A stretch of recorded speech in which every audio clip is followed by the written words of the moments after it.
taxes for the first time were kept. Most politicians spend their entire careers in Washington, D.C. and get absolutely nothing accomplished.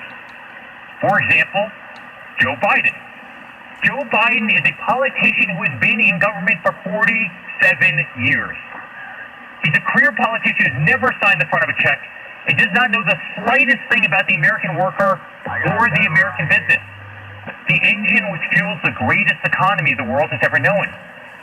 The same politician who has been a total pushover for communist China, and someone who would be a giant relief for terrorists, who now spent years running, hiding, and being taken out by the most talented military known to man.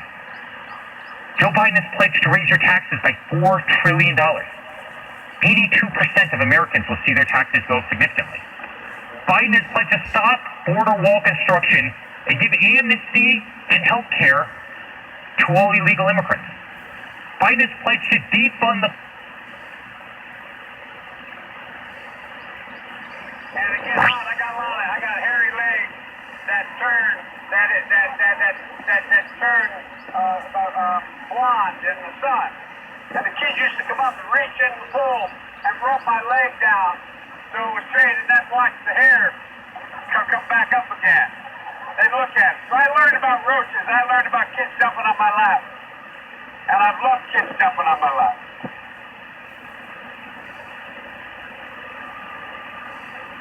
For bowing to China, bribing Iran, and spending more time worrying about how they'd be received by the elites in Paris than how Americans will provide for their families in Pittsburgh. Our family lost friends who only pushed us to fight harder. My father pledged to every American in every city, state, and town that he was going to make America great again. And so began the Great American Comeback. Almost immediately, taxes were slashed, regulations were cut, and the economy soared to new heights, heights never seen before. Wages went through the roof.